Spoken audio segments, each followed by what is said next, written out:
छोटी सी बिल्कुल नन्ही सी लगती है, कैमरे में आप बड़ी आती है। मैंने कहा बता दूं लोगों को कि आप इतनी बड़ी है नहीं, या पता नहीं अपनी डाइट से अपने आप को मेंटेन किया हुआ है, बट जो भी है it's wow. Thank you so much, बहुत बहुत शुक्रिया। तो आज हम बात कर रहे हैं इंटरमिटेंट फास्टिंग के ऊपर। आयशा, मुझे तो ये बताइए, इतना मैं इसको सर्च कर रही थी कि पूरी दुनिया इसके ऊपर आई हुई है यार, हर कोई ये फास्टिंग कर रहा है। तो ये बिल्कुल उसी तरीके से है जैसे हम रोज़ा रखते हैं या कुछ और है? आज ये सारी चीज़ें आपने हमें बतानी है। तो सबसे पहले ये है क्या, कहाँ से ये इजाद हुई है और ये कितनी कारआमद है, बताइएगा। अच्छा, इंटरमिटेंट फास्टिंग जैसे हम रोज़ा रखते हैं उससे मिलती जुलती है, बस इसमें यह है कि आप ज़ीरो कैलोरी फूड्स ले सकते हैं। आप ज़ीरो कैलोरी फूड जैसे अगर आपको फास्टिंग विंडो में प्यास लगी आप पानी पी सकते हैं। अगर आपका एनर्जी लेवल लो हो रहा है या आपका बीपी लो हो रहा है तो उस केस में आप यखनी बगैर चिकन के इस्तेमाल कर सकते हैं। 2 to 3 एग वाइट्स का इस्तेमाल कर सकते हैं। यानी जो मैं खा रही हूँ जौ का दलिया, ये खा सकते हैं? बिल्कुल भी नहीं। कोई भी चीज़ जो कार्बोहाइड्रेट्स की कैटेगरी में आती है उसका इस्तेमाल, इवन प्रोटीन का इस्तेमाल भी फास्टिंग विंडो में नहीं कर सकते। जब आप खा पी रहे हैं, वो एक सर्टेन विंडो होती है, वो भी अभी मैं एक्सप्लेन करती चलती हूँ, लेकिन जब आप खा पी रहे हैं उसमें तो आप जो मर्जी खाएं, लेकिन जब आप फास्टिंग विंडो में हैं तो अगर आपका एनर्जी लेवल लो हो रहा है फिर आप यखनी का इस्तेमाल कर सकते हैं या एग वाइट्स का या ग्रीन टी का, ब्लैक कॉफ़ी का इस्तेमाल किया जा सकता है। अब इंटरमिटेंट फास्टिंग की कई विंडोज़ हैं। जो सबसे ज़्यादा इफेक्टिव है और जो पूरी दुनिया सबसे ज़्यादा शौक से कर रही है वो है 16-8, यानी आपने 16 घंटे भूखा रहना है, आपने 8 आवर्स खाना है। अब 16 घंटे हमने भूखा रहना है? मुश्किल नहीं है, 12 घंटे तो हम सारे सोए रहते हैं। रात का खाना खाओ, यानी सुबह नाश्ता 12 बजे करना है फिजा, और रात का खाना बाय 8 हमने फिनिश करना है। सुनने में थोड़ा सा मुश्किल लगता है मगर इतना मुश्किल है नहीं। नाश्ता हमने 12 बजे किया और रात का खाना बाय 8 बजे तक फिनिश कर देना आपने, रात 8 बजे तक। दिन में लेना है? हाँ, दिन में आप फ्रूट्स लें, आप डेयरी प्रोडक्ट्स यानी दूध दही का इस्तेमाल करें। आप लंच भी, अगर आपको एक हैवी मील चाहिए होता है, आप बीच में 4-5 बजे के करीब एक लंच भी ले सकते हैं अपना। तो ये इतना मुश्किल नहीं। कितने मील अलाउ होते हैं इसमें 12 घंटे की फास्टिंग? अच्छा, 16 घंटे की फास्टिंग। अच्छा, इस 8 आवर्स में अगर आप वेट मेंटेन कर रहे हैं तो फिर तो आप सब कुछ खा सकते हैं। सब कुछ खाने से मुराद आप आइसक्रीम भी खा सकते हैं अगर आप वेट मेंटेन कर रहे हैं। अगर आप वेट लॉस कर रहे हैं तो उसके लिए बस इतनी सी शर्त है कि आप साफ़ सुथरा खाएँ, हेल्दी ईटिंग करें, यानी कोई भी चीज़ जो पैकेट में आ रही है उसका इस्तेमाल नहीं करना। बाकी नाश्ते में दलिया बहुत अच्छी ऑप्शन हो सकती है। छोटा सा पराठा जौ और गंदम का मिक्स करके खाया जा सकता है। ब्रेड विद एग्स खाई जा सकती है। दोपहर का खाना 3-4 बजे, देखें अगर आपने 12 बजे नाश्ता किया, अब ये तो नहीं हो सकता 2 बजे भूख लग जाएगी, 3-4 बजे भूख लगेगी, उस टाइम पे आप दोपहर का खाना भी ले सकते हैं या आप स्नैक्स भी ले सकते हैं। अगर आप खाना ले रहे हैं जैसे चना चाट ले ली, कोई चिकन का पीस ग्रिल करके ले लिया। अगर आप स्नैक लेना चाह रहे हैं, आप मिल्क शेक का इस्तेमाल, इवन अगर आप वेट लॉस कर रहे हैं तो भी आप मिल्क शेक का इस्तेमाल पोर्शन के अंदर रह के, यानी 80 ग्राम्स फ्रूट ले लिया, 1 गिलास दूध को ब्लेंड करके। मैंगो भी ले सकते हैं? डेफिनेटली ले सकते हैं अगर आप वेट लॉस कर रहे हैं तब भी। और वेट मेंटेनेंस पे तो जब आइसक्रीम अलाउड है तो मैंगो शेक भी डेफिनेटली अलाउड होगा। और फिर डिनर 7:30 बजे शुरू कर देना है ताकि 8 बजे से पहले पहले वो फिनिश हो जाए। और ये हमने कब तक करनी है, कितने दिन की होती है? अगर आपने सपोज 10 kg गिराना है तो एवरीबडी इज़ डिफरेंट। कुछ लोगों का तो 10 किलो इससे 1.5 महीने में भी कम हो सकता है। अब जो मेरे जैसे लोग हैं, मैं सोच रही हूँ मैंने 10 kg इंटरमिटेंट से गिराना है, या आप सोच लें कि हमने 10 kg, तो हमें तो बहुत टाइम लगेगा, बिकॉज हम अपने आइडियल बॉडी वेट्स के ऊपर है। जो आइडियल बॉडी वेट के ऊपर है वो अगर थोड़ा सा पीछे जाना चाह रहा है तो फिर उसको 3 to 6 मंथ्स भी लग सकते हैं। लेकिन अगर आपका वेट बहुत ज़्यादा 80+ है तो ये 1-1.5 मंथ में आप 10 kg तक रिड्यूस कर सकते हैं।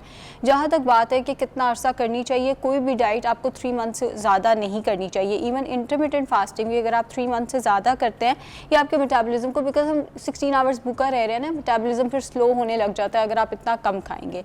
ये तो हमने फिजा एक विंडो की बात की है। इसकी एक और विंडो आती है जो कि है उमाड, 1 मील अ डे। इसको उमैड भी प्रोनाउंस किया जाता है, इसको उमाड भी प्रोनाउंस किया जाता है।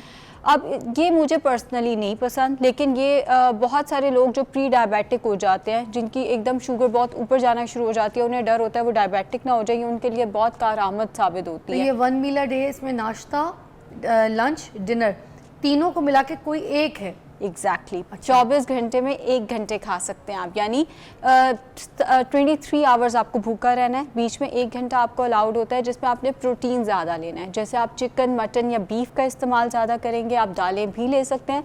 साथ में 10 से 12 खाने के चम्मच चावल होंगे या 1 रोटी हो गई। फ्रूट्स भी लेने हैं और साथ में दही भी लेना है, साथ में हैंडफुल ऑफ मिक्स नट्स भी लेने हैं, और डिज़र्ट के तौर पे आप 2-3 खजूरें भी ले सकते हैं। सो ये उमाड का कॉन्सेप्ट है। ये भी बहुत सारे लोग weight loss, we can have roti as well. हाँ, बिल्कुल। जब आप 23 घंटे भूखे रह रहे हैं, आप छोटी सी रोटी इस्तेमाल कर सकते हैं, जैसे मैंने बोला 10 से 12 खाने के चम्मच आप चावल भी इस्तेमाल कर सकते हैं। अच्छा। ऑब्वियसली प्रोटीन रिक्वायरमेंट हर एक की डिफरेंट होती है, लेकिन आप 2 से 3 हथेली के बराबर जो गोश्त है, चाहे वो चिकन है, चाहे वो मटन है, चाहे वो बीफ है, आप उसका इस्तेमाल भी कर सकते हैं। नट्स ज़रूरी हैं, एक मुट्ठी में जो नट्स बादाम काजू पिस्ता वगैरह आते हैं उसका इस्तेमाल करें। एंड डिज़र्ट के तौर पे 2 से 3 खजूरें भी ज़रूर इस्तेमाल की जा सकती हैं, उसमें भी कोई हर्ज नहीं है। अच्छा। तीसरी विंडो मगर आपने कहा कि मुझे ये इतनी कोई पसंद नहीं। हाँ देखिए, उसमें बहुत ज़्यादा रिस्ट्रिक्शन फिर आ जाती है ना। 1 मील a day, energy level low हो सकता है, पेशेंट को मूड स्विंग्स हो सकते हैं, क्रैंकी फील हो सकते हैं, डिहाइड्रेट हो सकती है बॉडी। अब जैसे अगर मैंने कुछ ना खाया और अगले 15-20 घंटे मैंने कुछ नहीं खाना, मेरा और आपका क्या ही मूड होगा यहाँ बैठ के। अब इसमें लिक्विड इंटेक कितनी होती है जब 1 मील अ डे होता है? अच्छा, कोई भी डाइट है ना, 8 से 10 गिलास पानी होना चाहिए। एंड हम लोग समझते हैं कि ORS अगर हम पियेंगे तो उससे हमारा एनर्जी लेवल, कई पेशेंट्स मुझसे कहते हैं जी ORS के बगैर हम गर्मियों में खुद को कैसे इलेक्ट्रोलाइट्स को बैलेंस। भाई ORS में चीनी डली हुई है, उसके अंदर नमक भी डला हुआ है, फास्ट तो टूट गया ना उस तरह से। ORS में चीनी है, नमक भी है। नमक आप फिर ले लें, उसका उतना मसला नहीं है, लेकिन जो चीनी आप इस तरह से डाल के बोतलों में पियेंगे तो फास्ट तो क्या आपकी डाइट भी टूट जाएगी। ORS not recommended at all, diet में रिकमेंडेड नहीं है। अगर आपको डॉक्टर ने प्रिस्क्राइब किया, डिहाइड्रेटेड है और आपने किसी वजह से प्रिस्क्राइब किया कि आप जरूर इस्तेमाल करें, वैसे इस तरह से बॉटल में डाल के इसको राउंड द डे आपने नहीं पीना होता। सो ये हमने 2 विंडोज की बात की। तीसरी विंडो आती है 16-8 से मिलती जुलती 18-6, जिसमें आपने 18 घंटे भूखे रहना है, 6 घंटे खाना है। इसमें 2 मील्स ही होते हैं। आप जो है ना घंटे बढ़ाती जा रही हैं। हाँ। मैं आपके डर से खाती जा रही हूँ। मैं कौन सी डाइट करूँगी? एक 16 घंटे, एक 1 मील अ डे, और ये अब 18 घंटे।